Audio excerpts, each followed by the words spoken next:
जय Hind and hello guys, स्वागत है आपका आपके अपने YouTube चैनल ज्ञानदेह होस्ट में। और इस वीडियो में मैं आपको बताने वाला हूं यूनियन पब्लिक सर्विस कमीशन यानी कि यूपीएससी, आईईएस और आईएसएस ऑनलाइन फॉर्म 2024 के बारे में कि कैसे आपको इस नई भर्ती का फॉर्म फिलअप करना है। तो आप इस वीडियो को देखते रहिए, आपको पूरी जानकारी OTR से लेकर के प्रिंट तक दी जाएगी। तो गाइज अभी जो वीडियो में देख सकते हैं आपका ऑफिशियल नोटिफिकेशन है। अगर आपको ये डाउनलोड करना है तो आप क्या करेंगे, वीडियो के डिस्क्रिप्शन में मैंने आपको हमारी ऑफिशियल वेबसाइट jobsgyan.in का लिंक दिया है। ये लिंक आप ओपन करेंगे। ओपन करने के बाद में आपको जानने को मिलेगा इसमें आपकी टोटल 48 वैकेंसी है और आप लोग इस फॉर्म को 10 अप्रैल से लेकर के 30 अप्रैल 2024 तक भर पाएंगे। इसमें आपकी इंडियन इकोनॉमिक सर्विसेज यानी कि आईईएस के लिए 18 पद है और इंडियन स्टैटिस्टिकल सर्विसेज यानी कि आईएसएस के लिए 30 पद है। अप्लाई करने के लिए किस पर क्या क्वालिफिकेशन चाहिए वो आप यहाँ पर चेक कर सकते हैं। एंड एप्लीकेशन फीस देख सकते हैं, एज लिमिट देख सकते हैं, सिलेक्शन प्रोसेस देख सकते हैं। ये सभी जानकारी जानने के बाद आप इंपॉर्टेंट लिंक में ऑफिशियल नोटिफिकेशन PDF पर क्लिक करके इस नोटिफिकेशन से पूरी की पूरी जानकारी ऑफिशियल वे में देख सकते हैं। एंड गाइज अगर आप इसमें एलिजिबल है और इंटरेस्टेड है फॉर्म को भरने के लिए तो आप यहाँ पर अप्लाई ऑनलाइन लिंक के ऊपर क्लिक करेंगे। इसके ऊपर क्लिक करने के बाद आपके सामने जो ये वेबसाइट है वो आ जाएगी। अगर आपका पहले से इस वेबसाइट के ऊपर रजिस्ट्रेशन है, आपने कोई भी फॉर्म भरा था इस वेबसाइट का इस्तेमाल करके, तो आप यहाँ पर डायरेक्टली आपकी ईमेल आईडी और फिर OTP ला करके उसके ऊपर ये कैप्चा कोड फिल करके लॉगिन कर लेंगे। बट अगर आप फर्स्ट टाइम यूजर है, आपने इसके ऊपर रजिस्ट्रेशन नहीं किया तो आप न्यू रजिस्ट्रेशन के ऊपर क्लिक करेंगे। अब यहाँ पर आपके सामने रजिस्ट्रेशन का पेज आ चुका है। आपको आपका नाम पहले एंटर करना है। ये नाम आप यहाँ पर 10th के सर्टिफिकेट के अकॉर्डिंग एंटर करेंगे। इस नाम को दोबारा डाल करके वेरीफाई नेम में वेरीफाई कर देना है। फिर जो आपका फुल नेम है फुल नेम आपको यहाँ पर एंटर करना है। देन यहाँ पर आप आपका जेंडर सेलेक्ट करेंगे। आपके जेंडर को दोबारा सेलेक्ट करके वेरीफाई करना है। आपकी जो भी डेट ऑफ बर्थ है वो आप यहाँ पर कैलेंडर के ऊपर क्लिक करके सेलेक्ट करेंगे। पहले आप यहाँ से इस प्रकार से ईयर, फिर यहाँ पर मंथ और उसके बाद में डे।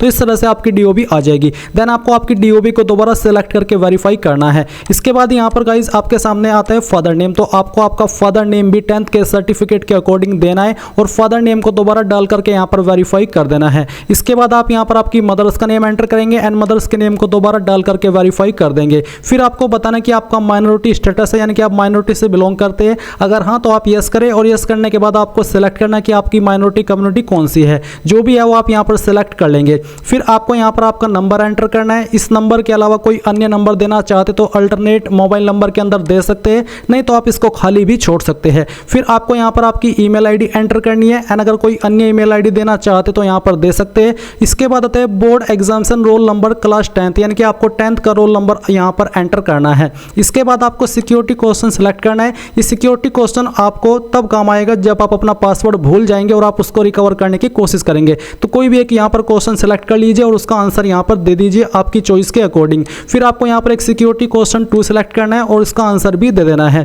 फिर आप ये कैप्चा कोड फिल करेंगे एंड इन सभी जानकारी को चेक करते हुए सबमिट पर क्लिक करेंगे। सबमिट पर क्लिक करने के बाद में आपने जो भी जानकारी भरी है उन सभी का प्रीव्यू आपके सामने। अगर आपको लगता है कोई जानकारी गलत है तो आप अपडेट चेंज के ऊपर क्लिक करके चेंज कर लीजिए, नहीं तो आप यहाँ पर आई एग्री पर क्लिक करेंगे। आई एग्री के ऊपर क्लिक करने के बाद में आपके नंबर पर भी और आपकी ईमेल पर भी OTP सेंड किया है। आपको यहाँ पर पहले मोबाइल वाला OTP डाल करके वेरीफाई करना है और फिर इसके बाद में आपको यहाँ पर ईमेल वाला OTP, बेसिकली आपको दोनों OTP एक साथ में डालने हैं और फिर वेरीफाई OTP पर क्लिक करना है। अब गाइज आपका रजिस्ट्रेशन कंप्लीट हो चुका है। आप यहाँ पर प्रिंट के आइकन के ऊपर क्लिक करके इसको प्रिंट कर लेंगे। अगर आपके पास प्रिंटर मौजूद नहीं है तो आप इसका स्क्रीनशॉट ले लीजिए क्योंकि ये जानकारी आपको बाद में काम आने वाली है। अब आपको क्या करना है, आपको यहाँ पर लॉगिन पर क्लिक करना है। लॉगिन पर क्लिक करने के बाद में आप यहाँ पर आपकी या तो ईमेल आईडी देंगे या फिर यहाँ पर जो आपका OTR ID आपको मिला है रजिस्ट्रेशन करने के बाद में वो एंटर करेंगे। यानी कि ये आपको सेलेक्ट करना है कि आप ईमेल आईडी के माध्यम से, नंबर के माध्यम से, किस माध्यम से लॉगिन करना चाहते हैं। मैं आपको प्रेफर करूंगा कि आप यहाँ पर मोबाइल नंबर पर क्लिक करें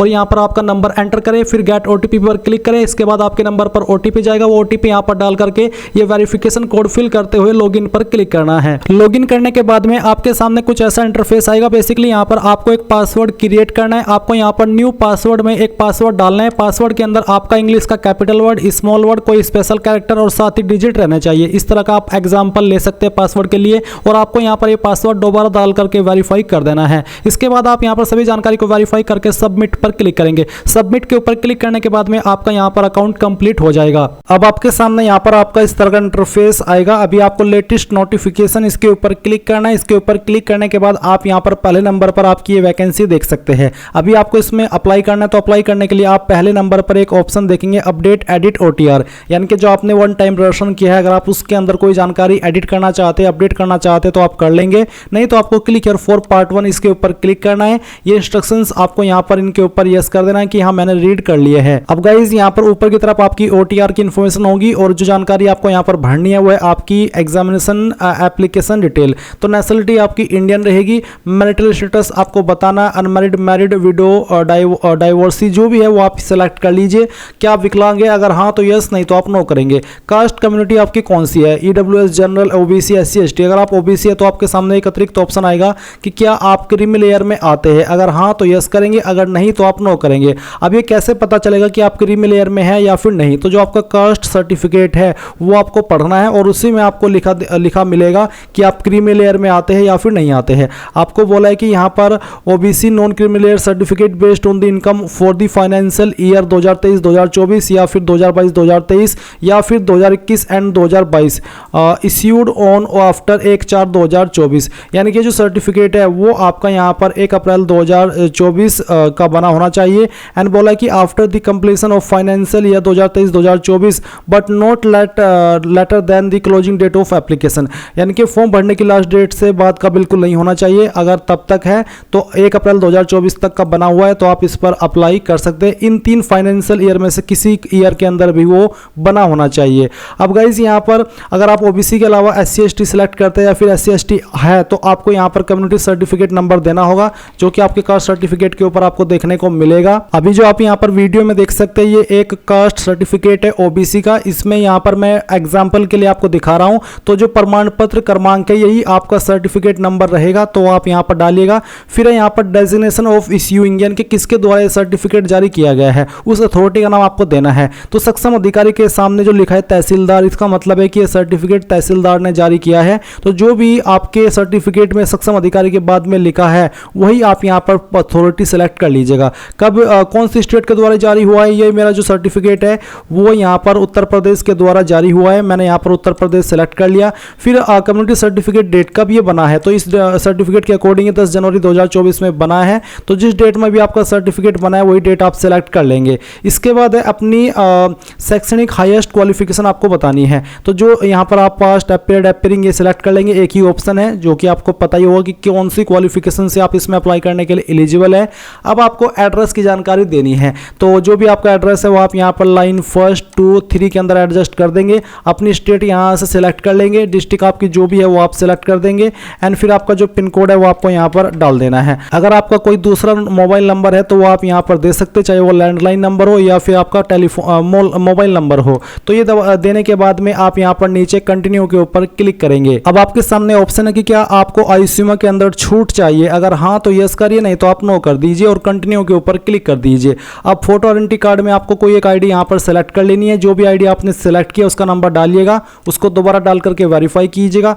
upload your scan photo identity card, जो आपने आईडी यहाँ पर भरी है वो आपको अपलोड भी करनी है। इसका फॉर्मेट आपका PDF का रखा है, तो जहाँ पर भी आपकी फाइल है वो आप सिलेक्ट कर लीजिए एंड देन उसको इस तरह से सिलेक्ट करके आप देखेंगे कि वो अपलोड हो चुकी है। अब आप यहाँ पर कंटिन्यू पर क्लिक करेंगे। अब आपने जितनी भी जानकारी भरी है उसका प्रीव्यू आपके सामने है, आप एक एक करके सभी जानकारी चेक कर लेंगे। अगर आपको लगता है कि कोई जानकारी गलत हो गई है तो अपडेट के ऊपर क्लिक करके इसको अपडेट कर ले, नहीं तो कैप्चा कोड यहाँ पर डाल करके आप आई एग्री के ऊपर क्लिक करके यहाँ से ओके कर दे। ओके करने के बाद में जो आपका यहाँ पर राशन का पार्ट है वो कंप्लीट हो जाएगा। और गाइज अगर आप इस फॉर्म को जनरल OBC से भरे हो तो पहले आपको यहाँ पर अपनी एप्लीकेशन फीस जमा करनी है। जैसे ही आप फीस जमा करेंगे तभी आप यहाँ पर इस वाले इंटरफेस पर आ पाएंगे। अभी आप यहाँ से इसको नोट कर लीजिए, काफ़ी महत्वपूर्ण जानकारी है, या फिर आप इसका स्क्रीनशॉट ले लीजिए या फिर नीचे आपको प्रिंट का ऑप्शन दिया है, आप प्रिंट स्लिप के ऊपर क्लिक करके इसको प्रिंट कर लीजिए। अब आप upload photograph and signature image इसके ऊपर क्लिक करेंगे। इसके ऊपर क्लिक करने के बाद आपके सामने ऐसा इंटरफेस आ चुका है। फोटो किस तरह का एक्सेप्टेड है आप देख लीजिए, आपको डेमो दिया है फोटो का। फोटो का नीचे आपको नेम और फोटोग्राफ डेट लिखनी अनिवार्य है, नहीं तो प्रॉब्लम हो जाएगी, आपका फॉर्म रिजेक्ट भी हो सकता है। तो आपको नेम लिख करके आपका नेम लिखना है और फोटोग्राफ डेट लिख देनी है। इसके बाद आप गाइस यहाँ पर देखेंगे कि फॉर्मेट JPG का होना चाहिए और पिक्सल कितने होने चाहिए वो भी आप यहाँ पर देख सकते हैं। इसके बाद आप यहाँ पर चूज फाइल के ऊपर क्लिक करें और जहाँ पर भी फोटो है वो आपको अपलोड करना है। जैसे कि मैंने कहा कि मैं इस फॉर्म को डेमो के लिए भरा हूँ, तो मैं एक रैंडम फाइल सेलेक्ट करता हूँ। तो चलिए मैं इस इमेज को सेलेक्ट कर लेता हूँ और ओपन कर देता हूँ। ओपन करने के बाद फाइल का नेम आएगा, फिर जहाँ पर आपका साइन है, सिग्नेचर है बेसिकली, वो आप सेलेक्ट सिलेक्ट करेंगे और ओपन कर देंगे। इसके बाद अपलोड इमेज के ऊपर क्लिक करेंगे तो आपका फोटो और साइन इस तरह से आ जाएगा। आपको फोटो के नीचे चाहे डायरेक्टली नाम लिख देना है या फिर आप नेम के बाद में आपका नाम लिखें और फिर उसके बाद में फोटोग्राफ डेट के बाद में डेट, या फिर ऐसे भी लिख सकते हैं जैसे कि मैंने लिखा है। इसके बाद अब गाइज आप कंटिन्यू ऊपर क्लिक करेंगे एंड देन आप यहां पर centre selection and agreeing to declaration के ऊपर क्लिक करेंगे। किस जगह पर आप एग्जाम सेंटर रखना चाहते हैं वो सिलेक्ट कर लेंगे। सिटी डिक्लेरेशन देखेंगे, I have read declaration and agree, इसके ऊपर क्लिक करेंगे। अब आपका जो एप्लीकेशन फॉर्म है वो यहां पर बेसिकली फाइनली सबमिट हो चुका है। अभी आप लेटेस्ट नोटिफिकेशन के ऊपर आइए, एप्लीकेशन हिस्ट्री के ऊपर क्लिक कीजिए और यहां पर हिस्ट्री देख सकते हैं। एप्लीकेशन स्टेटस के ऊपर आकर के अभी आपने रिसेंटली किस पर अप्लाई किया है उसके सामने आप देख सकते हैं अभी डेट दी गई है और साथ ही क्लिक हियर है। आप क्लिक हियर के ऊपर क्लिक करके अपने एप्लीकेशन फॉर्म का व्यू कर सकते हैं, साथ ही प्रिंट ले सकते हैं और अगर प्रिंटर नहीं भी है तो पीडीएफ के रूप में सेव कर सकते हैं। सो इस तरह से गाइज आप लोग UPSC IES ISS online form 2024 को भरेंगे। ये प्रोसेस अगर आपको पसंद आया है तो वीडियो को लाइक शेयर कर दीजिएगा। Thanks for watching. जय हिंद।